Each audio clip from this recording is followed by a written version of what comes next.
Hey, my friend, and welcome back. My name is Matt Finch with fitrecovery.com. Here's my little sidekick, Papaya the Parrot, and today we'd like to talk to you about why alcohol can be the biggest liar in the entire world. Out of all the people and out of all the substances, alcohol, for many of us, is the biggest compulsive liar that has ever been in our lives. I'll give you a quick example. One time when I was in my mid-20s, I was on a huge bender. Back then, I was a binge drinker. I didn't drink by the beer, I drank by the bender. I would often go into binge drinking benders brought on by boredom. Chronic boredom-induced binge drinking alcohol benders, which broke me, broke my physical and psychological and spiritual elements of myself. So in this particular example, trust me when I say this is just one of many. I remember I was hitting on a girl and I thought I was the man. I had a ton of confidence. I was fueled up on liquid courage. And I was hitting on this girl and she was like basically not giving me the time of the day. And so here's the situation. Let me paint this picture for you. I was, like I said, I was on a binge drinking bender. So I was completely malnourished and underweight. At the height of 6'3", right now I'm about 211 pounds. Well, on this alcohol bender that I was on, I was probably around 155 pounds. Yes, that's right. I was probably around 55 pounds lighter than I am now, and I'm already pretty lean at 211, 6'3", so you can, as you can imagine, totally malnourished, underweight, very bony. That was just one of the things that alcohol robbed me of regarding my health. I also had a very red, puffy, dehydrated, disgusting face. My skin, and it looked like I had been out in the sun in like the summer in Hawaii for many days in a row without sunscreen on. Now, being a red-headed, blue-eyed, Irish, Scottish, Pennsylvania Dutch in my genetics dude, I already get red pretty easily. So during this binge drinking alcohol bender that I was on, I was in the sun somewhat, but most of the redness that was all over my face was due to alcohol. I have one of the things with my genetics, and this didn't happen when I first started drinking, but as I became an alcoholic, as I graduated from alcohol recreational use to alcohol abuse, to finally, didn't take too long after alcohol abuse, for the cucumber to turn into a pickle. I was a pickle, and I had become not only an alcoholic, but a physiologically and psychologically dependent severe alcoholic, a person with alcohol use disorder, rated severe, although it wasn't in the DSM as alcohol use disorder back then. So again, I'm malnourished, totally skinny, underweight. My face is extremely red, not attractive whatsoever. Obviously, my behavior was sloppish. I was hammered drunk. I'm surprised I wasn't blacked out. I do remember this in quite a lot of detail. So my behavior, being that drunk, was just completely absurd. I was acting a fool of myself, thinking I was confident. And to put an icing on the cake, I had a cold sore on my lip. Now, it was past the initial stage and it was like a scab by now. I haven't got a cold sore in probably like 9 years. I'm pretty much never get them anymore. It's been 9 years since I had one. Back when I was drinking and using drugs, I used to get cold sores several times a year on my lip. And guess what? That would lower my self-esteem so much that I would drink alcohol and or use drugs to go out to deal with going out in public with this really embarrassing, really disgusting, highly contagious cold sore on my lip. It's too bad that I didn't know back then about those medical face masks. I would have just wore one of those when I went out in public and just said that I was sick, and then nobody would have seen that disgusting thing on my lips. So anyways, imagine this. I'm hitting on a girl who was very beautiful, and she had a little buzz going. Imagine this. I'm totally red, extremely red, disheveled. I haven't shaved in days. Cold sore scab on my lip. Face looks like a lobster. Totally malnourished and underweight. I'm wearing like this total tool outfit. I looked like a total tool, wearing like a wife beater shirt with these really long shorts that went past my knees, sandals with a beer bottle opener on the bottom of them, and a baseball cap that was kind of tilted a little bit sideways, not completely straight, not completely to the side, kind of maybe at a 45-degree angle. So this is in my mid-20s. Please forgive me for being such a tool back then. I've grown in a lot of wisdom and maturity and health since then, but it's kind of comical to think back on. It's actually pathetic when I look back on it. It's embarrassing, but that is where my state of consciousness was at back then. I didn't know that the only reason I was drinking alcohol was because it was binding to my Gaba receptors in my brain,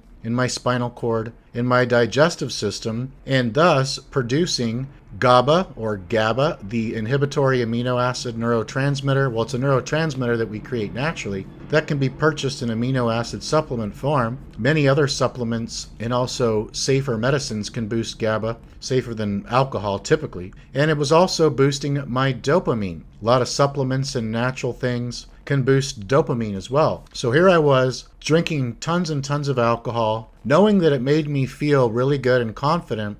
But the bottom line was this: alcohol was the greatest liar that has ever been in my life. I even was in a relationship with a girl that was a compulsive liar. She was such a good liar, I could never tell when she was lying because she actually believed her own lies. I was in another relationship much more recently in the past few years where I could tell when this particular girl was lying because she didn't believe her own lies. And I'm so empathetic and I'm so in tune with people's body language and their nonverbal behavior and also their energetic frequency and vibration that they're emitting when they're talking and when they're telling lies. So, but with this particular relationship, back then I was not really nearly as aware, nearly as able to picture liars and point them out. And like I said, she believed her own lies. Now, compared to this particular person, alcohol was that times 100. Alcohol told me that I was attractive. Alcohol told me that my life was great. Alcohol told me that everything was going to be okay and I was going to get my shit together.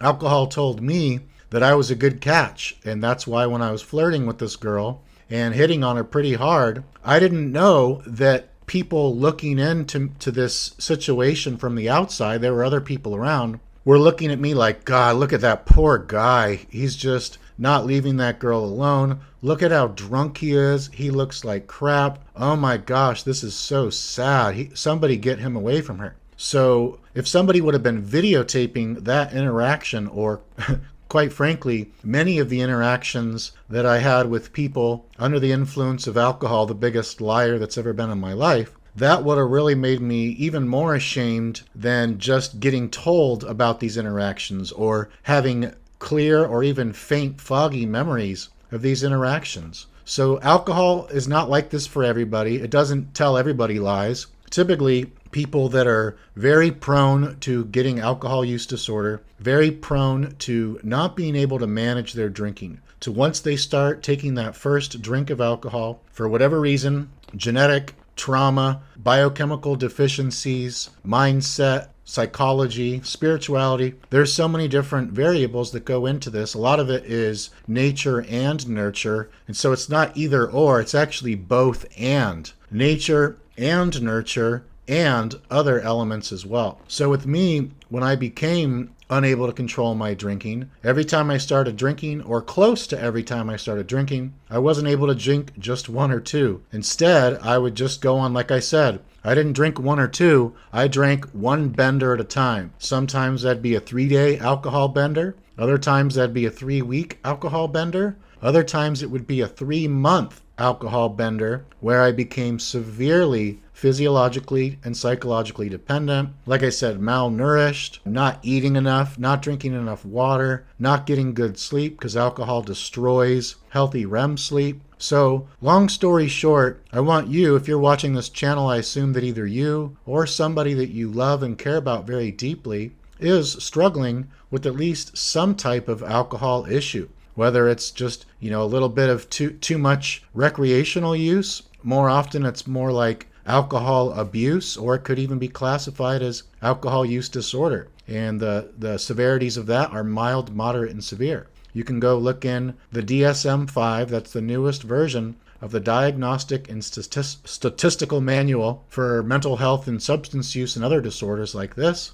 And so, since you're watching this video, start to think about, how has alcohol been a liar in either your life or the person that you care about and love? in their life. For many of us, myself included, the founder of Fit Recovery, Chris Scott, who's my co-host and friend, and we do the Elevation Recovery podcast together. Alcohol was for sure, hands down, guaranteed 100%, the giantest, the most biggest, the most extraordinary, massive liar that has ever come into our life. What's interesting about that is alcohol is an inanimate object. It doesn't have spirit. It doesn't have a soul. It is a soulless, dehydrating, cellular dehydrating, nutrient depleting, advanced aging, brain corrupting, gut destroying, health obliterating beverage. So really, one could say that alcohol is a huge liar, or it can be, or we could say that under the influence of heavy amounts of alcohol, or even mild or moderate amounts of alcohol, we start to delude ourselves. We become freaking delusional,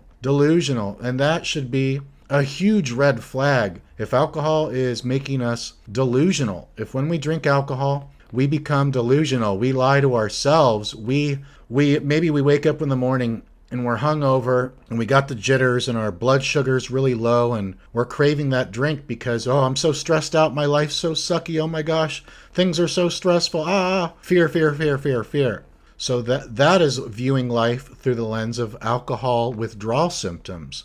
That is not a fun way to wake up in the morning and to think about our lives. It's really scary. So once the alcohol starts to go down the mouth, down the throat, into the bloodstream, into the Gaba receptors, and into the brain, boom, all of a sudden, all those feel-good neurotransmitters I talked about earlier, spike, our blood sugar raises up nice and strong. Now all of a sudden, my life is pretty good actually. Hey, today's a beautiful day. Yeah, this is great. Oh, this girl's pretty. Let me go talk to her. Oh, I can go in and drink at work and nobody will know and I'll just act normal. And that's delusional behavior. That should be a red flag. Unfortunately, many of us, when we're going through alcohol use disorder, when we're living through it, we don't realize just how delusional that is. And we repress it and we suppress it and we project it. We do anything but really, really have self-awareness about it,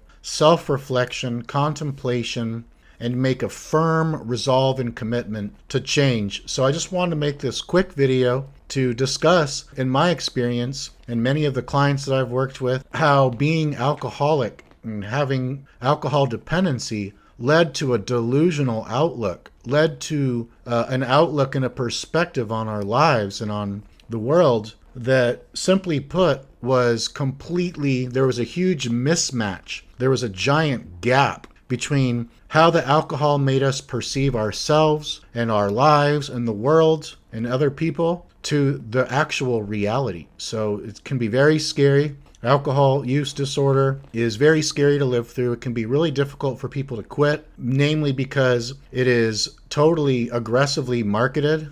Here I live in the United States, where easy access, aggressively marketed, socially and culturally celebrated and revered, and just even it can raise our status. Inexpensive and affordable for almost everybody, and it's fast acting, fast onset, works 100% of the time for the most part. There's times where it does not work, and I experienced that one time in my life where no matter how much I drank, I kept vomiting it up. I actually got to a point where alcohol stopped working. I kept puking it up, and my body was saying, no more, you're going to go through this withdrawal, otherwise you're going to kill your body.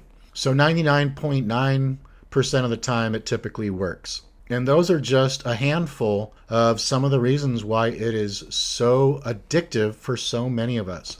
So with that being said, if alcohol has been a liar or has created you to think delusionally and to perceive your life, your work, the world, whatever, relationships, if it has made you delusional, if it has improved your outlook when you're under the influence of it and made you think that everything was okay or not so bad, please leave a comment in the comment box below so other people watching this video know that they're not alone, because you're not alone. There's so many right now people that are going through this, and there's so many right now that have actually transcended this disorder, transcended this issue. And with that being said, thanks so much. Please subscribe if you have not already. Give this video a thumbs up if you enjoyed it, and we'll see you on the next video. Take good care of yourself.